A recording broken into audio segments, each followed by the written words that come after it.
예, 월요일 묵상의 시간입니다. 성경은 우리에게 지도가 아니라 나침반을 준다. 성경은 우리에게 지도가 아니라 나침반을 준다. 자, 이런 제목으로 또 이번 주간 말씀 묵상 시작하겠습니다. 자, 계시록의 내용을 바르게 파악하려면 계시록의 이야기가 어떻게 전개되고 있는지 그 이야기의 흐름을 잘 파악해야 되는데, 자, 그래서 우리는 이미 처음부터 계시록의 스토리라인을 가지고 지금 내용을 살펴가고 있습니다. 그래서 계시록은 보니까 이제 크게 세 가지 내용을 담고 있다고 했는데, 그 중에 이제 마지막 세 번째 부분, 그러니까 4장에서 22장까지, 그 끝장까지의 내용을 우리가 지금 살피고 있는 중이죠.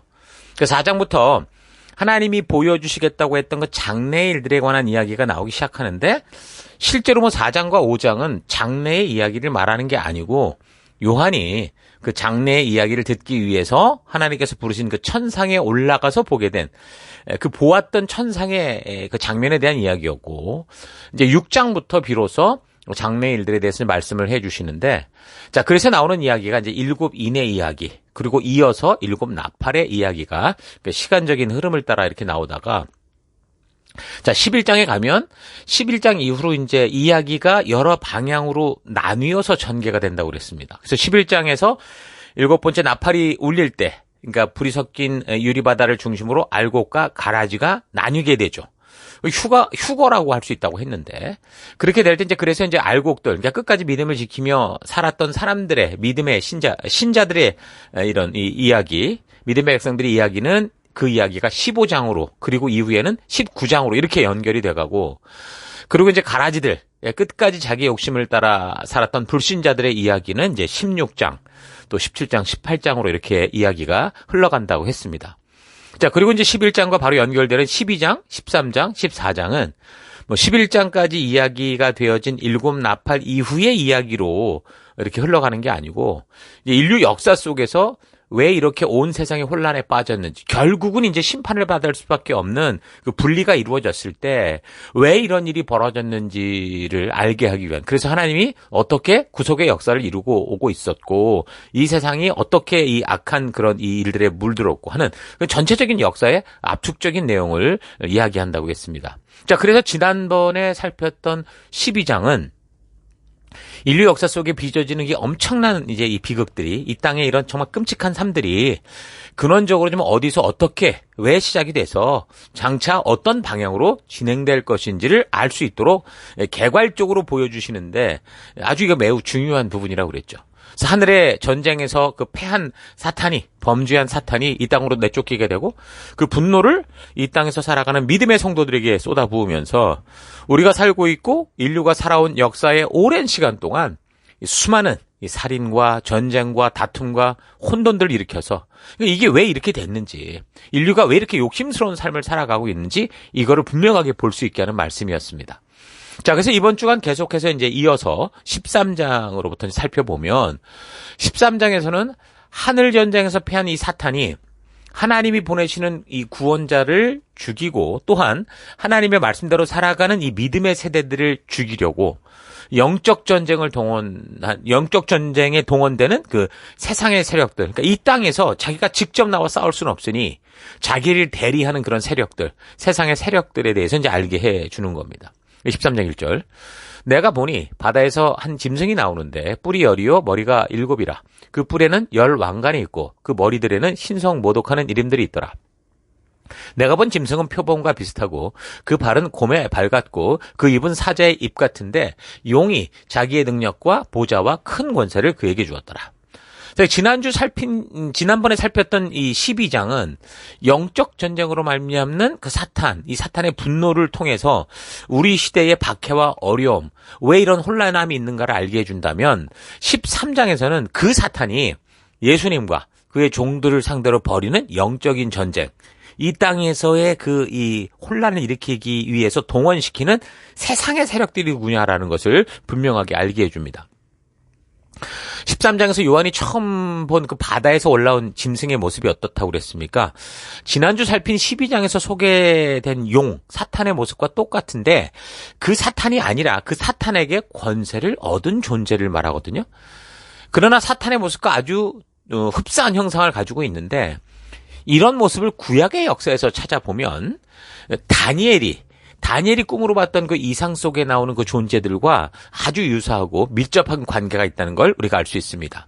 자, 다니엘서 7장을 좀 보면 2절부터 8절까지 봉독해 드리겠습니다. 이것은 다니엘이 한 말이다. 내가 밤에 환상을 보았는데 동서남북 사방에서 하늘로부터 바람이 큰 바다에 불어닥쳤다. 그러자 바다에서 모양이 서로 다르게 생긴 큰 짐승 4마리가 올라왔다.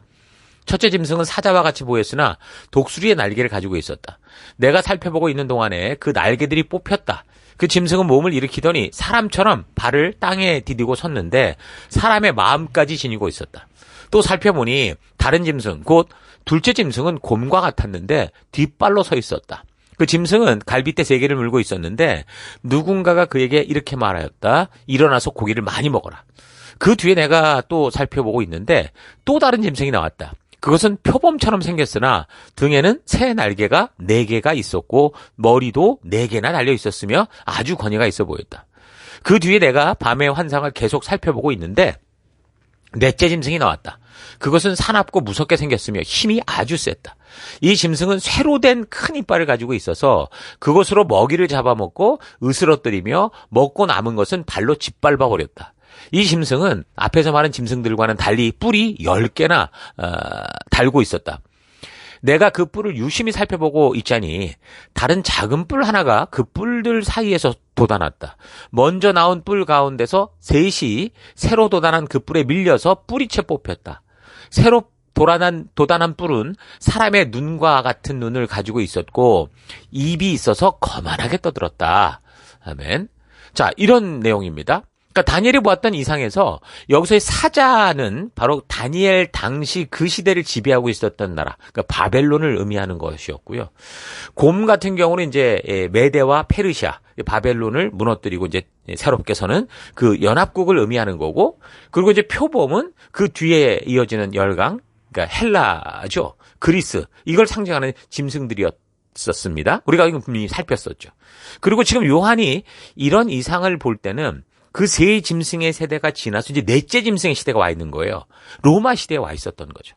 자, 그러니까 13장에서 요한이 보는 짐승과 다니엘이 봤던 넷째 짐승이 같은 짐승인데 13장에서는 이 짐승의 모습이 표범과 비슷하고 그 발은 곰의 발 같고 그 입은 사자의 입을 가졌다라고 묘사를 하고 있죠. 그 앞에 나왔던 세 짐승의 특징을 다 가지고 있는 모습이 넷째 짐승의 모습이라는 겁니다. 자, 어찌됐든 이 짐승들은 뭐라는 거예요? 바벨론 시대부터 로마 시대에 이르기까지 비록 뭐 이게 뭐 동방 지역에도 있고 서방 지역에도 있는 그런 나라들이었지만 하나님께서 불순종하는 이스라엘을 징계하는 일에 사용했던 각 시대의 열강 나라들을 말한다라는 건 확실하다는 거죠. 그러니까 다니엘이 보았던 마지막 무섭고 놀랍고 매우 강한 짐승은 헬라를 무너뜨린 분명한 로마였었고 또한 그 짐승에게는 앞에 세 짐승과 달리 10뿔을 달고 있었는데 그 뿔은 뭐라고 그랬냐면 설명하기를 그 나라에서 일어나는 왕들이다라고 분명하게 그가 누군지 얘기를 합니다. 7장 23절. 다음은 내가 그 환상의 뜻을 들은 내용이다. 네 번째 짐승은 이 세상에 등장할 네 번째 제국을 가리킨다. 로마죠. 이 제국은 앞에서 등장했던 다른 제국과는 다를 것이다. 이 네 번째 제국은 온 세상을 마구 부수고 짓밟을 거다. 그러니까 사실 뭐 다 앞에 있었던 나라들이 뭐 세계를 통치하는 큰 나라라고 했지만 사실은 가장 큰 세계를 지배했던 건 로마가 분명히 맞죠. 24절. 그 10뿔은 그 제국을 다스릴 10명의 왕을 가리킨다. 분명히 말합니다. 이 10뿔은 또 다른 나라를 말하는 게 아니라 그 제국을 다스릴 10명의 왕이다 얘기를 해요. 그 뒤에 또한 왕이 등장할 터인데 열왕 다음에 그 왕은 앞서 등장하였던 왕들과는 달리 10명의 왕들과는 달리 다른 면모를 보일 것이고 새 나라 왕을 뒤집어 엎을 것이다 이렇게 얘기를 합니다. 자, 그러니까 여기 이제 계시록 13장에서 말하는 이 10뿔은 네 번째 짐승의 나라 로마에서 일어나는 왕들 이 로마 제국에 있었던 권력자들을 말한다라는 건 여기 이제 다니엘서를 통해 분명히 알 수 있는 겁니다. 자, 그렇다면 10뿔에 속하는 로마의 통치자가 누구일까 좀 우리가 생각을 해봐야 되는데 자, 이 로마는 이 황제가 다스리는 시대를 로마 제정 시대라고 그러는데 그 이전에 공화정 시대가 있었고 또 그 이전에는 왕정 시대가 있었죠. 그러니까 왕으로부터 시작된 나라가 공화정으로 제정으로 이렇게 흘러가는 겁니다.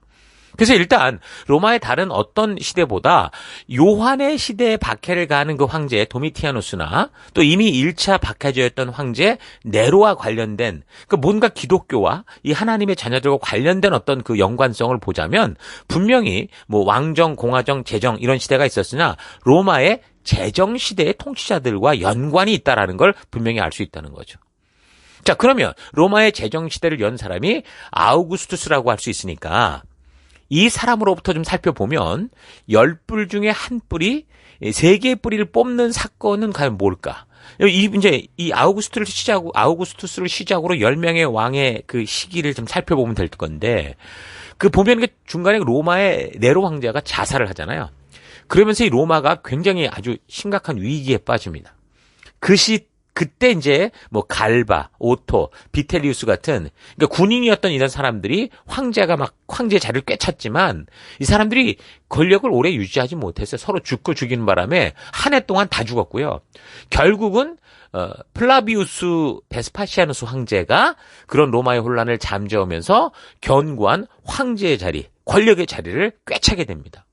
자, 이거는 뭐 우리가 이미 구약의 역사를 살필 때 좀 여러 번 이 얘기를 했었어요. 그러니까 베스파시아누스의 첫 아들이 티투스인데 이게 10대 황제거든요. 이 티투스가 예루살렘을 AD 70년에 멸망시켰던 사람이었고 그 후에 요한 시대에 박해졌던 도미티아누스, 베스파시아누스의 둘째 아들 티투스의 동생이라고 할 수 있겠죠. 이 황제는 뭐 어떤 짓을 했습니까? 지금 우리가 살피는 것처럼 황제 숭배를 강요하면서 자, 교회를 아주 심각하게 박해함으로 인해 결국은 요한계시록의 말씀이 요한을 통해 백성들에게 전달되는 이런 계기가 됐던 거죠. 자, 그래서 다니엘 7장 24절에 대한 거는 이 플라비우스 왕조 가문이 등장하면서 이 네로 황제를 이은 갈바, 오토, 비텔리우스 등 이 3명의 군인 황제의 시대가 끝나는 그런 역사, 이 세 뿔이 뽑혀나가는 역사, 또한 10명의 왕들 뒤에 이제 등장하는 11대 황제, 이 도미티아누스가 교회와 성도를 심각하게 핍박하게 되는 것에 대해서 미리 예언한 것이다. 우리가 여기까지 이미 다니엘서를 통해 살폈습니다. 그래서 7장 20절을 보면 나는 또 그 짐승, 네 번째 짐승, 로마 제국이죠. 그 머리에 있던 10뿔, 아우구스투스부터 10황제가 새로 도달한 다른 뿔 하나도 알고 싶었다. 다니엘도 궁금했던 거예요. 그래서 그 다른 뿔 앞에서, 그러니까 플라비우스 왕조 앞에서 3뿔이 빠졌다. 그러니까 갈바, 오토, 비텔리우스 같은 존재죠. 그 뿔, 플라비우스 왕조에는 눈들이 있고 크게 떠는 입이 있었으며 그 모습이 다른 뿔보다 강하게 보였다. 내가 보고 있을 때에 새로 돋은 그 뿔, 그게 바로 이제 11번째 도미티아누스죠.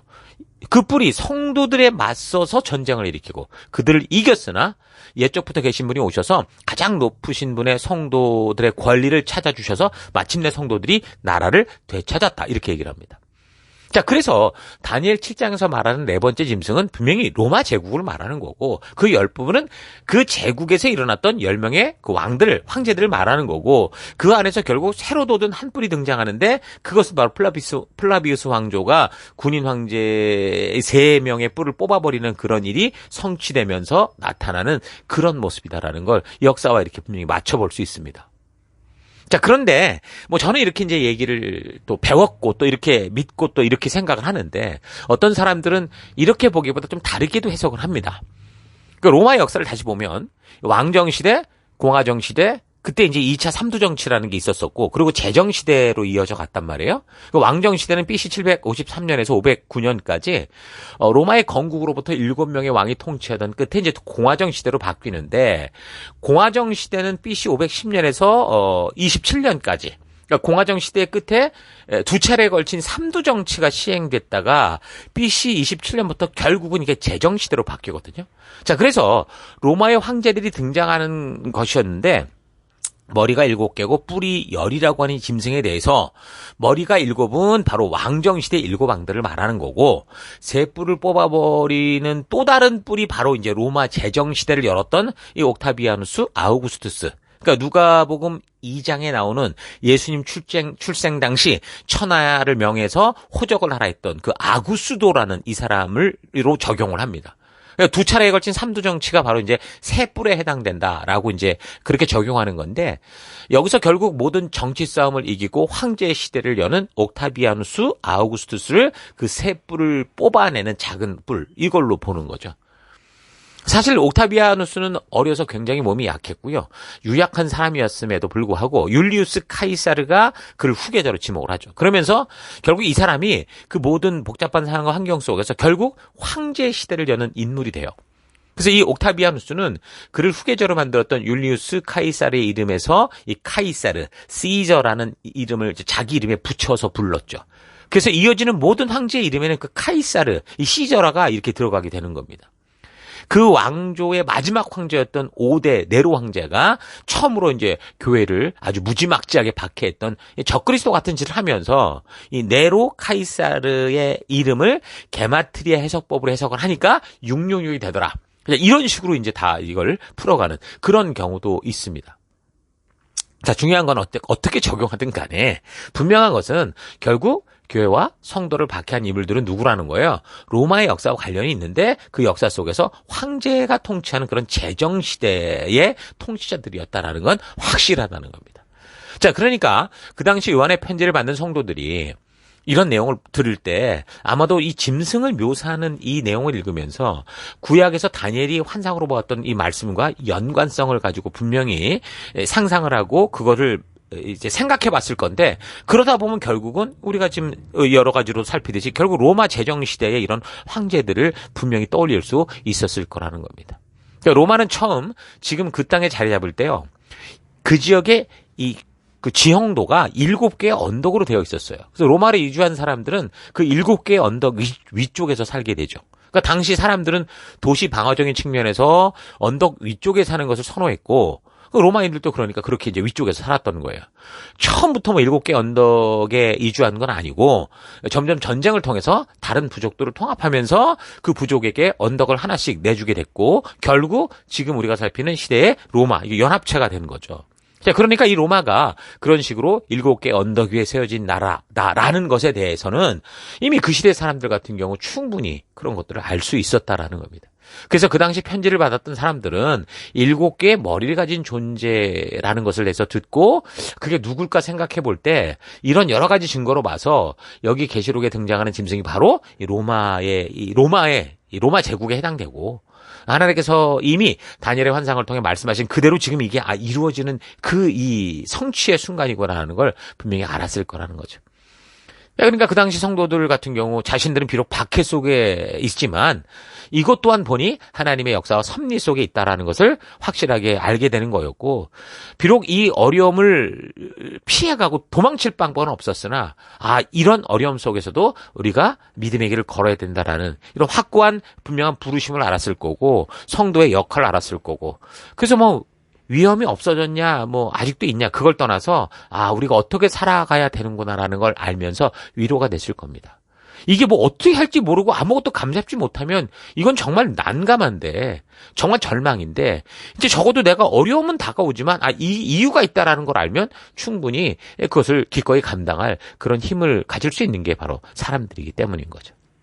자, 어찌됐든 내용으로 돌아가서 그 첫 번째 짐승은 바다에서 올라왔다고 했는데, 바다와 연관이 되어서 나타나는 그런 짐승들에 대해서 그럼 구약 성경 같은 데서는 뭐라고 말하냐? 보면 이사야서에서 말하는 그런 존재 중에 하나가 리워야단이라는 존재가 있습니다. 이사야서 27장 1절. 그러니까 구약 성경에서 인용된 이 바다에서 올라온 악한 세력으로는 뭐 리워야단, 또 이사야 51장에 라합, 뱀, 이런 것들이 있는데, 이 짐승들은 그 당시 그 불순종하는 이스라엘을 위협했던 뭐 이집트, 아수르, 바벨론, 그러니까 열강 나라들을 의미했던 거거든요.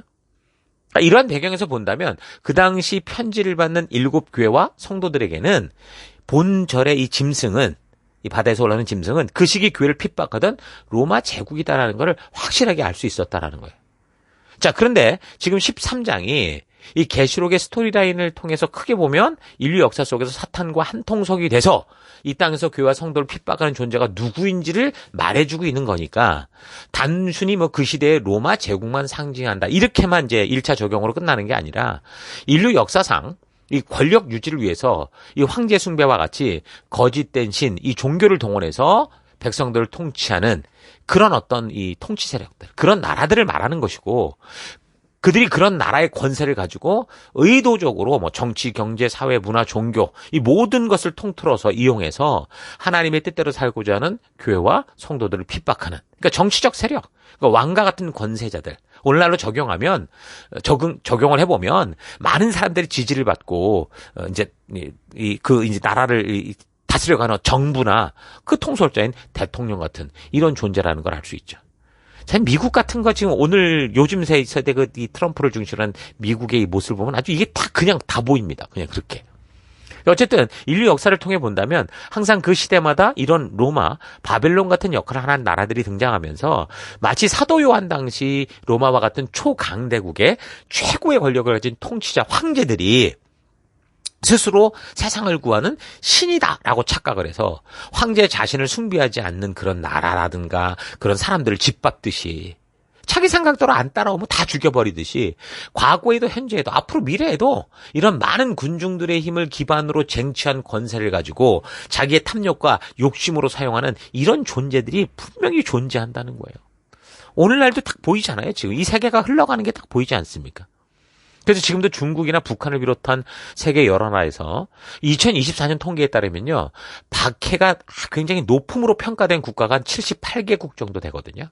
자, 그렇게 국가 권세와 자신들의 정치 이념을 바탕으로 아주 집요하게 기독교를 박해를 일삼고 있죠. 그러니까 전 세계 그리스도인 중에 7명 중에 1명은 신앙을 이유로 높은 정도의 박해와 차별을 겪고 있다는 겁니다. 2024년 통계로 보면 하루 평균 13.6명 이상의 그리스도인이 신앙 때문에 지금 죽음을 당하고 있어요. 목숨을 잃고 있고 매일 74.5개의 교회가 공격을 당한 것으로 나타나고 있습니다.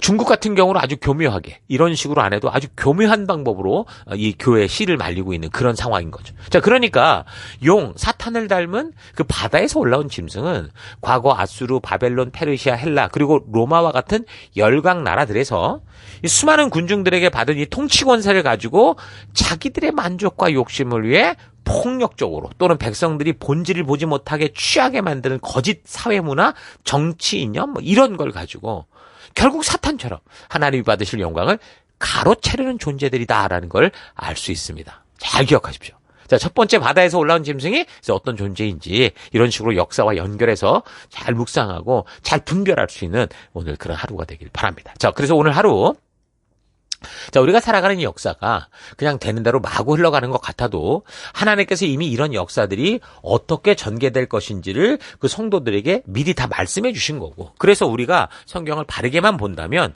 비록 내일 어떤 사건이 벌어지고 언제 무슨 일이 벌어질 것인지 정확하게 우리가 예측하지 못해도 결국 이 세상에 흘러가고 있는 방향은 알 수 있게 하셨다라는 이 사실 마음 깊이 기억하기 바랍니다. 자, 그래서 이 세상이 아무리 잘 살고 대단하게 살아가는 것 같아도 그 뿌리가 욕심과 탐욕에 닿아서 사탄과 연결되어 있는 것도 알 수 있어서 바른 생명의 길을 향한 거룩한 삶이 얼마나 중요한지를 알게 될 것을 잊지 마시고 담대히 살아가는 하루가 되길 바랍니다. 하루하루 열심히 사는 것도 중요하지만 우리가 열심히 살아가는 삶이 어디를 향해 있는지를 아는 거 더 중요합니다. 숲속으로 들어가기 전에 우리는 먼저 그 숲의 전체를 보고 그 숲의 길을 파악하고 들어가야 됩니다. 그렇게 전체를 보고 지도를 가지고 들어가도 혼동이 오고 혼란을 주는 것, 그게 바로 우리의 삶의 현장 아닙니까? 그래서 우리는 성경을 통해서 지도가 아니라 나침판을 보는 방법을 배워야 됩니다. 그러니까 성경은 우리에게 지도, 보물이 있는 곳을 가르쳐주는 것이 아니라 어디서든 어떤 상황에서는 하나님이 계신 곳을 향해 나아갈 수 있게 하는 바른 방향, 바른 나침판을 주는 겁니다. 우리가 용기 있게 살 수 있도록 그렇게 우리가 기도를 하면 하나님께서는 그런 이 상황들 우리가 헤쳐나갈 그 많은 그 고난과 어려움을 주시는 거죠.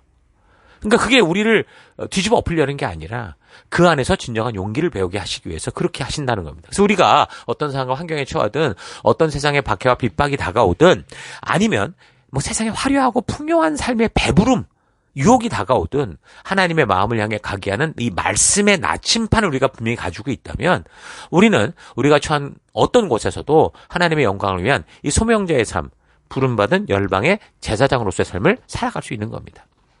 자, 그러므로 내가 처한 곳에서 세상을 두려워하거나 우습게 여기지 마시고 오늘 우리가 살핀 이 계시록의 역사들을 통해서 하나님의 뜻이 무엇인지를 바르게 알아서 겸손하고 낮은 마음으로 하나님 말씀의 나침판이 가리키는 그 믿음의 길을 따라 오직 주의 말씀의 가치를 실천하며 성도로서 존재하는 증인된 삶, 생명을 낳는 생명의 삶을 기쁨으로 감당하며 나아가는 여러분과 제가 되기를 축원합니다. 자, 오늘 하루도 힘내십시오. 잠시 기도하겠습니다. 하나님은 우리에게 어떤 상황과 환경, 어떤 시대를 살아가도 하나님께로 나아갈 수 있는 영적인 나침판, 성경을 주셔서 우리 하나님을 잊지 않게 하시는데 내 삶에서 가장 소중한 것은 성경이라고 하면서도 가장 소홀하게 취급하며 살아왔던 것 회개합니다. 좀 용서해 주옵소서. 주님, 사탄은 우는 사자와 같이 두루 삼킬 것을 참고 다니면서 각 시대에 등장하는 나라와 왕들의 욕심을 자극해서 하나님의 뜻대로 살지 못하게 하고 거룩하게 믿음의 길을 걷고자 하는 하나님의 자녀들을 무차별로 죽이고 핍박한다라는 거 잊지 않고 우리가 더욱더 말씀으로 무장된 믿음의 길을 담대히 걷기 원합니다. 하나님은 우리에게 이 세상의 역사가 진행되는 이 분명한 사실을 알려주셔서 우리로 하여금 천국의 길로 나오게 하는 것 잊지 않고 2025년 남은 한 해 동안 부지런히 이 하나님 말씀 안에 있는 하나님의 진심을 만나고 그래서 참된 의의 길, 거룩한 길, 빛된 길을 걷는 그런 삶 살기 원합니다. 하나님, 우리에게 분명한 하나님께 나올 수 있는 그런 길과 그런 하나님의 이 역사를 우리에게 알려주시고 함께 하심을 믿습니다. 오늘 하루도 그런 길을 따라 걷는 내가 되기를 결단하고 감사드리며 예수님 이름으로 기도했습니다. 아멘.